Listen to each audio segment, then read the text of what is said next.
예, 오늘 첫 번째 도착한 역은 조금 오랜만에 도착하죠. 2차전 지역인데요. 하이투자증권 이창환 부장님께서 오셨습니다. 어서 오십시오. 네, 안녕하세요. 이창환 부장님이 오시는 날 우리가 2차전지를 하는 거예요. 2차전지 뉴스가 이렇게 몸매뜸이 나오는 걸까? 어제도 그랬거든요. 우리가 분명히 오실 때 뭔가 나올 거다. 그죠? 어제 출연했으면 안 했을 가능성이 높았을 것 같고요. 이게 2차전지는 뭐 성장성에는 의심이 없지만 요즘 이제 조금 관심도는 떨어지는 그런 흐름들인데요. 일단은 LG 에너지 솔루션에 대해서 목표가를 조금 낮추는 리포트가 나왔습니다. 네, 그 이유나 분위기가 어떤지부터 좀 설명해 주십시오. 그 NH 투자증권 주민은 애널리스트가 나온 이제 인솔이랑 오늘 SDI 리포트를 내셨는데. 네. 뭐 실적 추정이 조금 하향했으니까 목표가 조금 낮췄다 이 정도고요. 네. 이유는 이제 제고객사가 이제 재고 조장 영향으로 일부 이제 출하량이 조금 지연된 것들 영향이 좀 있었던 것 같고, 네. 그리고 이제 광물 가격 좀 떨어진 것 때문에 뭐 판가 좀 떨어질 것 같다 이 정도 전망이거든요. 그래서 이제 대체로 이제 배터리 가격 그 셀 업체들이 최근에 좀 주가 흐름이 뭐 SK 이노베이션이나 이제 그 유중 때문에 떨어진 것도 있지만은 대체로 3분기 때 좀 그 배터리 가격이 좀 저점이지 않냐 이런 좀 우려가 좀 있습니다 현재. 배터리 가격. 그러니까 2차전지 쪽 전반적으로 최근에 이제 그 광물 가격이 많이 떨어졌다 보니까 이게 이제 3분기 때 반영되지 않겠냐. 그래서 이제 판가가 3분기가 저점에 대한 그 우려도 있다 보니까 셀 업체들이 최근에 좀 조정 좀 받았고요. 그리고 지금 그러다 보니까 이제 그 코스피 지수가 좀 쉬는데 지금 삼성전자라든가 SK 하이닉스와 이제 셀 업체가 그러니까 배터리 기업 간에 약간의 이제 뭐 약간 용처세에 대한 움직임도 물론 있었고, 그래서 지금 코스피 지수가 전체적으로 약간 낙폭과대에 들어갔습니다. 그래서 아마 오늘이나 내일 정도면은 이제 반등 나올 시점이 됐거든요. 반등 나올 타이밍이고요.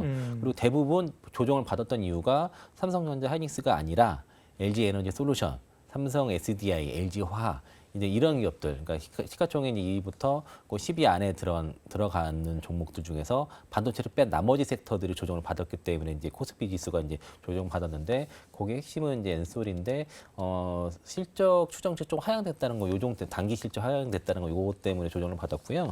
다만 이제 잠시 쉬어가는 정도로 보시면 될 것 같고. 그 산업의 성장성에 대해서는 뭐 큰 조정은 없는 거잖아요. 네, 그렇죠. 이제 수주 잔고를 보더라도 올해 뭐 그러니까 전체적으로 1,000조 이상 될 것으로 보고 있고, 그럼 LG 엔솔이 죄송합니다.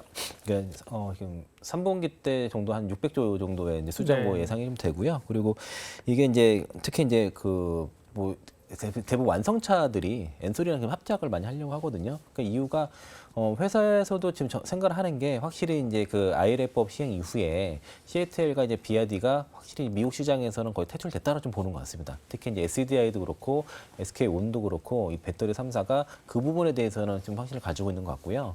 그래서 이제 이게 그렇게 되면은 대부분 이제 신규 투자를 이제 엔솔가 많이들 지금 진행되고 있고, 그렇게 되면은 사실상 지금 북미에서만 엔솔이 앞으로 이제 그 생산 능력을 300기가와트시를 지금 계획을 하고 있거든요. 그때 2025년도입니다, 완공이.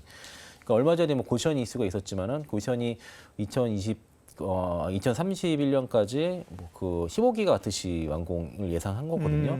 엔솔 300기가와트시니까 그러니까 잽이 안 되는 거죠. 그래도 LFP니까 전혀 아무 문제가 없고요. 그리고 이제 그거 봤을 때는 이제 대략 그 배터리 3사가 향후에 이제 공장이 다 완공되게 되면은 미국 시장에서 70% 정도 점유가 예상이 되기 때문에 증권사에서도 69% 예상을 하니까 뭐 70% 정도, 최소 그 정도 보시면 좋을 것 같고요.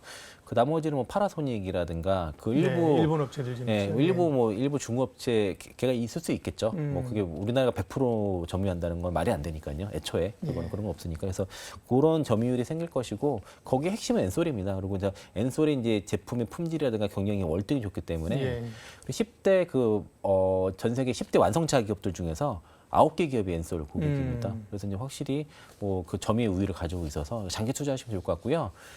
제가 개인적으로는 원래는 이게 그 61만 3천을 돌파하고 나면은 이게 슈팅이 나오는 구간이었거든요, 그날이. 61만 3천 뚫고서 60만 4천을 간 날이었는데 그날 고시원이 있어졌습니다. 그래가지고 매물 맞았고요. 적어도 내일부터는 저점에서 타점이 왔다. 의견 드리겠습니다. 네. 그 단기적으로 근데 이제 뉴스가 좀 부담스러운 뉴스가 5월에 우리 양극재 수출액과 수출량이 감소했다. 그래서 양극재 판가 하락에 대한 압박이 있는 것이 아니냐 이런 우려가 있는데 이 부분 좀 해석 좀 해주세요. 네, 그러니까 양극재 판가 우려에 대한 그 논리가 네. 그 광물 가격이 많이 떨어졌다 이거거든요. 근데 이제 그 양극재의 원가 비중이 가장 높은 게 바로 이제 리튬이에요, 사실은. 근데 이제 그 논리가 이제 니켈이라든가 코발트 망간 가격이 많이 떨어졌기 때문에 네. 뭐 3분기에 뭐 판가가 뭐 39% 떨어질 것 같다. 이런 희한한 건 논리. 원래는 사실 원재료 값이 떨어지면 대부분 기업은 좋은데 2차 전지 셀은 특별한 게 이제 가격이 원자재가 올라야 가격에 전가해서 네. 오르는 게 좋은 구조고 떨어지면 좀 안 좋은 구조로 돼요. 그러니까 그죠? 절대치가 네. 매출의 절대치의 차이가 있는 거거든요. 그러니까 매출과 영업이익률은 그대로인데 네. 매출이 올라가게 되면 영업이익 절대치가 올라가잖아요. 예. 네, 그런 차이가 있는 거고요. 그러니까 그 양극재 뭐 정확히 양극할 물질만 양극재라고 말씀드리면은 원가의 70%가 리튬입니다. 네. 그러니까 리튬이 절대적이고요. 니켈이 20% 정도이고 코발트랑 망간이 나머지 정도, 한 자릿수 정도이기 때문에 코발트랑 망간 가격에 의해서는 그 양극재 가격이 그렇게 변동이 별로 없습니다. 그리고 니켈 같은 경우도 많이 빠졌다고 하지만 전체 차지하는 건 20% 수준이거든요. 절대적인 건 리튬인데, 리튬이다. 예. 근데 이제 리튬 가격이 최근에 많이 떨어졌다가 저점에서 거의 2배 정도 올라왔다는 뉴스를 보셨을 거예요. 네. 그러다가 이제 5월달에 5월, 6월달에 횡보하고 있거든요. 그런데 이 리튬의 원료가 되는 게 그 스포듐입니다. 그러니까 그 리튬 광산에서 처음 채취할 때 바로 탄산 리튬이라든가 수산 리튬이 아니라 예. 스포듐 형태로 채취가 되는데 이게 최근에 6월달 이후로 계속 상승 중에 있습니다.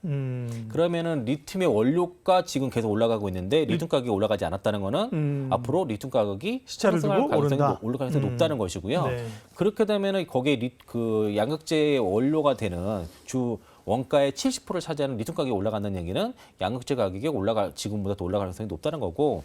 그 최근에 광물 가격이 떨어져서 일시적인 하락은 있겠지만은 리튬이 지금 그 최근에 뉴스 나온 게 계속 리튬 모자르다는 얘기를 계속 하고 있거든요. 뉴스들이 뭐 그 리튬 공급 부족에 대한 우려가 계속 난다는 것이고, 그리고 실제로 제가 여러 번 말씀드리지만은 현재 가격보다 2025년 이후에는 리튬 가격이 더 많이 올라갈 가능성이 상당히 높다. 왜냐하면은 2025년부터 전기차 기업들이 신차를 대거 출시하는 시대가 오기 때문에 전기차 대량 생산 시대가 2025년부터 오거든요. 수요가 늘어나면 오르겠죠. 네. 그죠? 예. 그런데 이제 광산 리튬이 수산한 그 염호 리튬이든 간에 예. 개발하는 데 최소 6년에서 10년이 걸리고, 그리고 정제 시설을 하더라도 그것도 최소 2년 이상 걸리거든요. 그런데 이제 수요는 계속 올라가는데 공급은 제한이 되어 있는 거고, 특히 광산 리튬 같은 경우는 환경 오염 문제 때문에 생산지에서 주민 반대가 상당히 많아서 개발이 잘 안 됩니다. 그래서 이제 그런 공급이 제한되는 수요가 폭발적이기 때문에 리튬 가격은 장기 우상향이고, 이렇게 된다면은 양극재 가격도 장기적으로는 더 우상향 가능성이 높기 때문에, 만약에 이런 노이들 때문에 뭐 그 양극재 기업들이라든가 양극재 지주사들의 주가 하락은 이것 또한 기회라고 볼 수 있겠고요. 예. 그리고 지금 그 양극재 가격 같은 경우는 이제 아까 리튬 가격이 많이 좌우한다고 말씀드렸잖아요. 그러니까 리튬 가격이 이제 수산화 리튬을 기준으로 하면은 3원계에는 수산화 리튬이 주로 들어가니까 그 현물 가격이 있고요.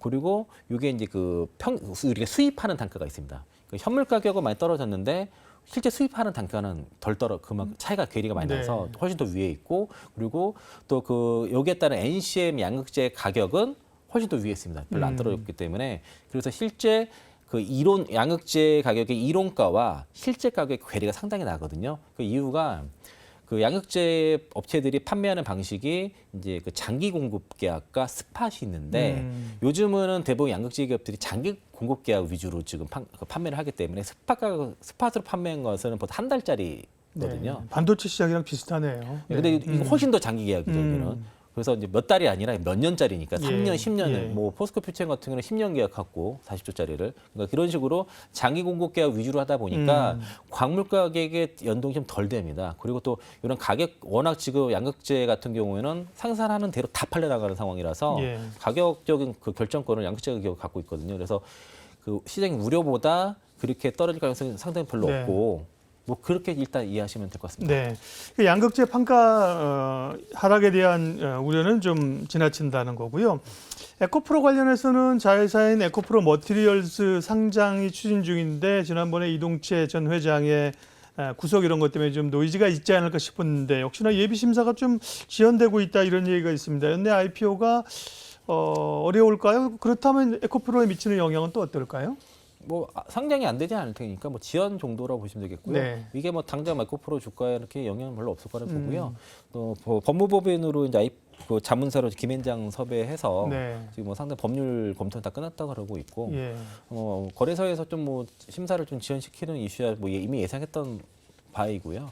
다시 뭐 특히 이제 법률적인 문제가 별로 없기 때문에 네. 뭐 안 할 수는 없을 겁니다. 특히 이제 또 그 뭐 이동철 회장이 직접적으로 여기랑 그 어떤 불법적인 게 연관돼 있는 게 아니고 또 지분도 이제 에코프로에서 다시 에코프로가 네. 다시 에코프로 머티리얼즈를 지배하는 이런 좀 구조 있는 상태라서 늦게라도 예. 상장 승인을 받을 거라고 이제 법조계에서는 대부분 이제 보는 게 중론이고요. 네. 그리고 이제 요가 또 별도로도 지금 그 투자 설명회를 많이 하고 자금 유치도 하고 있는 상황이고, 그리고 에코프로 머티리얼즈 같은 경우가 지금 국내에서는 그 전구체 생산 1위거든요. 거의 대부분 이제 에코프로 머티리얼즈가 사실상 하고 있고, 요게 지금 중국의 어떤 의존도를 줄이는 게 전구체가 되게 중요한 역할을 하는 그 입장에서는 이게 반드시 이제 상장을 해서 그래서 이제 그 자금으로 증설을 해가지고 예. 이게 이제 이루어져야 되는 것들은 뭐 필요한 일이기 때문에 안 되지 않을 거다라고 보시고요. IPO 할 때 그래서 법률 자문을 원래 하는지 모르겠습니다만 여긴 또 김앤장이 붙었어요. 김앤장이 상장돼 있으면 김앤장을 사야 돼. 그죠? 대단한 법률 서비스 여담이긴 합니다만 2차 전지 얘기는 사실 궁금증도 많긴 하지만 하려면 또 끝이 없어서요. 어쨌든 조정은 대체적으로 지금 기회다 이렇게 보시는 거잖아요. 그죠? 네. 제가 이제 그 고객분들한테 예. 말씀드린 게 사실 2차 전지 특히 에코프로 같은 경우가 지금 거의 공매도 전쟁이거든요. 네. 에코프로 다른 이제 뭐 2차 전지 대부분 양극재 기업들이 지금 공매도가 좀 많은데 제가 딱 한마디로 말씀드리면은 그냥 그 어떤 이걸 적벽조전에 비유를 해가지고 적벽대전. 네, 네. 지금은 이제 주유가 이제 제갈량한테 3일 동안 10만 개의 화살을 모아오라고 했지 않습니까? 네. 그러니까 지금은 그 10만 개의 공매도로 화살을 모으는 기간이다라고 말씀드리겠고요. 거기다 멋진 모아지고 표현이네. 있고, 네. 그 이제 동강풍이 불면은 양봉에 불꽃이 필 거다라고 말씀드리겠습니다. 와, 삼국지의 또 적벽대전을 그래서 2차 전지 섹터 내 최선호주는 오늘도 말해 뭐해네요. 네, 그 에코프로고요. 이제 그 에코프로가 이제 양극재라든가 전구체, 리튬, 폐배터리, 2차 전지 산업 필요한 대부분의 수직 계열화를 네. 완벽하게 구축을 했고, 이 핵심 자회사들이 모두 실적이 급성장세에 지금 들어갔습니다. 특히 이제 에코프로 이노베이션이 작년에 매출이 800% 증가를 했고요. 네. 400억대 매출이 4천억대고 영업이익도 2천억대가 나왔고, 그리고 에코프로 머티리얼즈도 매출이 거의 94%, 에코프로 BM이야 뭐 좀 260% 성장이 작년에 나왔고요. 그리고 에코프로 AP가 372% 성장 나왔고, 에코프로 CNG가 매출이 하나도 없다가 매출이 작년부터 1,000억 정도 나왔습니다. 그러니까 지금 폐배터리 기업 중에서 이게 매출이 이제 실제 그 영업이익이 흑자가 네. 크게 나오는 기업이 유일하고요. 나머지 이제 대부분의 자회사들이 이렇게 성장하다 보니까 작년에 에코프로 연결로 영업이익이 이제 6,132억 나와서 613% 성장이 나왔는데 주가가 작년에 빠졌거든요. 이게 이제 올해 좀 반영되기 시작했다는 보면 좋을 것 같습니다. 네. 2차 전지역에서 이창환 부장님과 얘기했고 역시 또 관심 최선호주는 에코프로였습니다. 다음 역으로 이동하도록 하겠습니다. 이로운 경제 채널 EBC